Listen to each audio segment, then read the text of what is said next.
Wabarakatuh.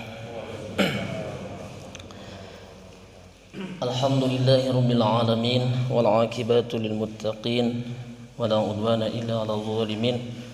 Asyhadu an la ilaha illallah wahdahu la syarika lah wa asyhadu anna Muhammadan abduhu wa rasuluh allazi la nabiyya ba'dahu amma ba'd. Hadirin wal hadirat rahimakumullah. Ada potongan hadis yang sudah disampaikan oleh guru-guru kita di awal Ramadan. Hadis riwayat Imam Ahmad, ada kalimat fihi lailatun khairum min alfi syahr. Di dalamnya pada bulan Ramadan ada satu malam yang bandingannya lebih baik daripada 1000 bulan. 1000 bulan dalam artian kalau dibagi itu kurang lebih 83 tahun 4 bulan kalau tidak salah. Kapan malam itu adanya? Tentu yang pertama di bulan Ramadan pasti. Lalu yang kedua, apakah di malam ke-1, 10 pertama, kedua atau yang terakhir? Hadirin yang dirahmati Allah, malam itu disebut oleh Al-Quran dan hadis sebagai Lailatul Qadar. Qadar dengan makna mulia karena malam itu penuh dengan barokah, malam yang diberkahi. Amalan baik yang kita lakukan sebanding dengan ibadah 1000 bulan. Malam itu Qadar, malam yang sempit karena begitu banyak malaikat yang turun, bahkan mendoakan salamun hiya hatta matla'il fajr, mengucapkan salam dan mendoakan orang-orang yang beribadah di malam itu sampai terbitnya fajar waktu subuh. Qadar, malam itu juga dinamai sebagai Qadar karena memang malam penentuan kadar, penentuan sikap ataupun bagi diri kita. Allah tentukan dari malam itu untuk setahun yang akan datang atau 11 bulan yang akan datang. Bahkan di malam itu doa yang paling populer Rasulullah SAW perbanyak, zikir yang paling perbanyak oleh Rasulullah, permohonan ampun, meminta diampuni dosa oleh Allah. Allahumma innaka afuwwun tuhibbul afwa. Dalam riwayat lain At-Tirmizi, Allahumma innaka afuwwun karim tuhibbul afwa fa'fu anni. Yang tadi yang riwayat pertama Allahumma innaka afuwwun tuhibbul afwa fa'fu anni tidak menggunakan karim, tapi riwayat At-Tirmizi menggunakan Allahumma innaka afuwwun karim tuhibbul afwa fa'fu anni. Hadirin yang dirahmati Allah, itu diantara kalimah doa zikir yang diperbanyak oleh Rasulullah SAW ketika ditanya oleh Aisyah radhiyallahu anha di malam itu. Kapan yang harus kita cari? Maka merujuk kepada hadis Rasulullah SAW bersabda. Pertama ada hadis riwayat Imam Bukhari Muslim dari Aisyah, taharrau lailatul qadri fil ashril awakhir min Ramadan. Carilah Lailatul Qadar itu pada 10 malam terakhir di bulan Ramadan. Hadis riwayat Imam Bukhari, Imam Muslim dari Aisyah radhiyallahu anha. Kemudian juga ada hadis yang lain, taharrau lailatul qadri fil witri minal asril awakhir min Ramadan. Ada kalimah fil witri, ada tambahannya. Maka carilah malam Lailatul Qadar itu di malam ganjil 10 malam terakhir di bulan Ramadan. Kalau merujuk kepada hadis ini, bahas ada kalimah ganjil, malam ganjil, berarti malam 21, malam 23, malam 25, 27, 29. Itu disebut al-witri atau malam yang ganjil. Tetapi hadirin yang dirahmati Allah, ada hadis-hadis yang lain yang memberikan penjelasan seperti berbeda, seperti ta'arud. Kita bisa lihat dalam hadis berikutnya, misalkan Pertama ada hadis Bukhari dan ini dari Ibnu Abbas radhiyallahu anhu, iltamisuha fil asril awakhir min Ramadan lailatul qadri fi tasi'ati tabqa fi sabi'ati tabqa fi khamisati tabqa ila akhirih. Carilah Lailatul Qadar itu di 9 malam yang tersisa, 9 malam tersisa, 7 malam yang tersisa, dan 5 malam yang tersisa. Ini juga ada hadis berikutnya juga sama menjelaskan di 9 malam yang tersisa, 7 malam tersisa, 5 malam tersisa, dan 3 malam yang tersisa. Nah, oleh karena itu ada salah seorang sahabat menjelaskan hadis-hadis yang tadi, misalkan Abu Sa'id Al-Khudri radhiyallahu anhu, apabila telah berlalu malam 21, kata beliau, maka malam berikutnya adalah malam 22, itu 9 malam yang tersisa. Ini juga ada penjelasan yang berbeda. Kalau tadi kita merujuk pada hadis-hadis yang pertama itu malam ganjil, dimaknai secara tekstual 21, 23, 25, 27, 29. Tapi hadis-hadis berikutnya menjelaskan 9 malam yang tersisa, 7 malam yang tersisa, kemudian 5 malam yang tersisa. Ini memberikan makna yang berbeda justru. Karena kalau 9 malam yang tersisa berarti di malam kedua-dua. Ketika kita misalkan malam 21 masuk ke malam 22, 9 malam yang tersisa kan malam kedua-dua. Kita bisa hitung. Kalau 7 malam yang tersisa berarti malam kedua-empatnya. Kan 7 malam yang tersisa. Dan ini dijelaskan oleh sahabat Sa'id Al-Khudri misalkan, Kemudian juga apabila berlalu malam 23, maka yang berikutnya malam 24 adalah malam 7 yang tersisa. Dan apabila telah berlalu malam ke-25, maka yang berikutnya malam 26, maka 5 malam yang tersisa atau malam yang kelima yang tersisa. Juga hadis lain misalkan dalam At-Tirmidzi, misalkan carilah Lailatul Qadar itu pada 9 hari yang tersisa, atau 7 hari yang tersisa, atau 5 hari yang tersisa, atau 3 hari yang tersisa.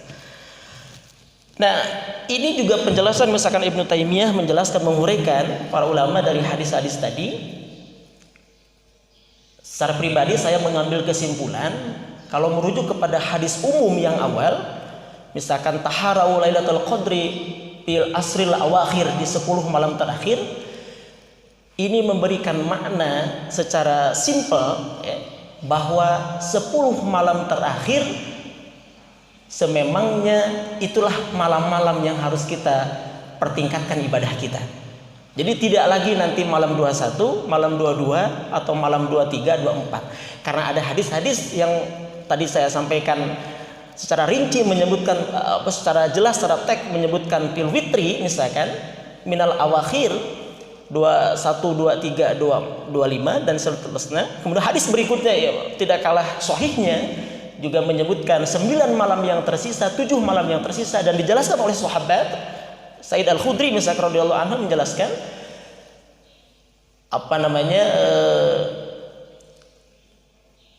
disebutkan di situ 9 malam yang tersisa adalah malam ke-22, malam ke-24, malam ke-26.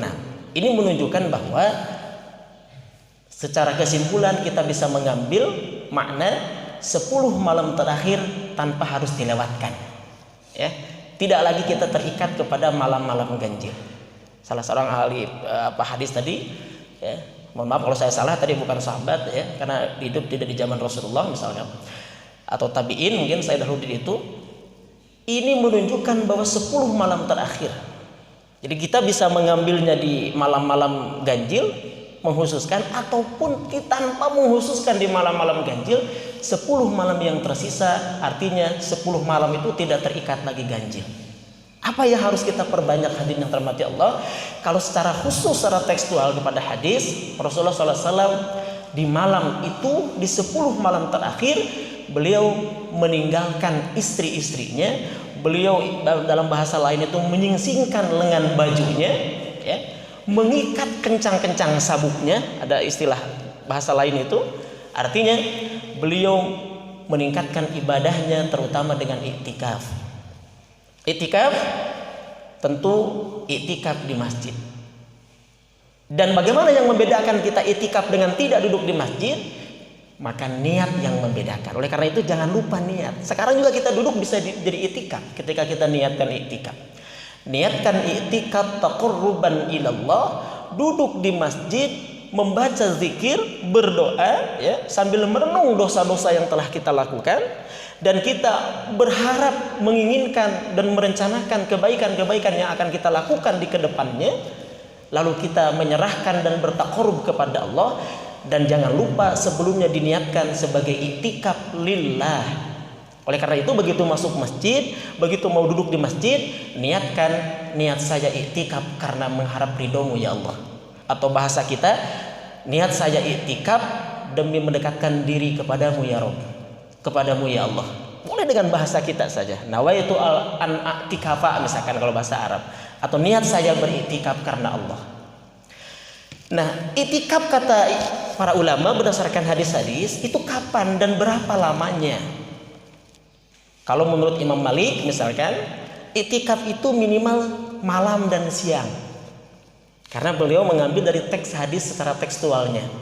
Tapi pandangan para ulama yang lain, jumhur ulama diantaranya misalkan Imam Syafi'i, Imam Hanafi, kemudian juga Hanabilah, Ahmad bin Hambal misalkan, beliau atau mereka mengungkapkan, menghuraikan bahwa iktikaf itu tidak ada batasan waktunya. Sa'ah, bisa mungkin Bapak 24 jam, silahkan. Bisa 12 jam, bisa setengahnya 6 jam, bisa mungkin 3 jam, atau 1 jam setengah, atau mungkin hanya setengah jam ya. Kita bisa mengambil waktu misalkan 1/2 malam ya, pulang taraweh tidur, kemudian kita datang ke masjid jam 10-an misalkan, atau 1/3 akhir misalkan jam 2, atau mungkin kita setelah sahurnya diawalkan 3:30 misalkan, lalu pergi ke masjid dan iktikaf sholat, kemudian duduk berzikir beristighfar sampai hatta matli'al fajr ya, sampai terbitnya fajar, silahkan. Kita pun yang tidak biasa bangun malam kemudian susah menjadi ngantuk, tidak perlu dipaksakan berlebihan. Kita cari waktu sesuai dengan jadwal jam kita, jam diri kita. Jam diri kita itu, saya susah tidurnya suka jam 1, ambil 1/3 awal. Atau saya mah cepat tidur, bangun jam 1, ambil 1/3 akhir. Ya, kita lakukan, pilih kita yang terbaik di situ. Karena di situ ahsanu amala, yang akan diteliti oleh Allah mana amal yang terbaik. Kan begitu dalam surah Al-Mulk kan? Ahsanu amala, amal yang terbaiknya. Kita pun jangan sampai ke masjid lalu malah tidur di masjid misalkan, karena waktunya bukan waktu diri kita. Kita bisa pilih di situ. Ya syukur-syukur kita bisa mampu 24 jam. Kalaupun tidak, setengahnya. Dan minimal kita iktikaf di masjid kata para ulama berdasarkan hadis-hadis, dan karena tidak ada hadis yang lebih rinci menyebutkan harus berapa lama, sehingga ulama jumhur itu mereka menyimpulkan tidak ada batasan waktu secara khusus lamanya.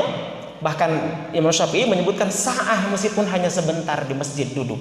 Tetapi sekali lagi diniatkan semata-mata i'tikaf taqarruban ilallah, untuk mendekatkan diri kepada Allah. Silahkan di 10 malam terakhir ini atau di 10 hari terakhir ini, kita sudah masuki hari ke-21 di bulan Ramadan, maka mari kita memohon kepada Allah supaya kita dipermudah oleh Allah bisa istiqomah dalam melaksanakan ibadah.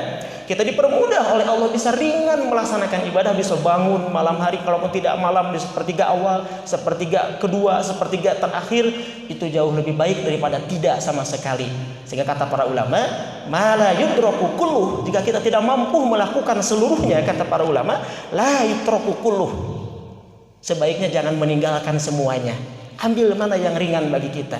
Kita mastata'tu melakukan ketakwaan kepada Allah semampunya kita. Mudah-mudahan ada hikmah dan manfaatnya, dan kita di Ramadan ini menjadi Ramadan yang terbaik bagi kita semua. Amin ya Allah ya rabbal alamin. Akhirul kalam, barakallahu li wa lakum. Assalamualaikum warahmatullahi wabarakatuh.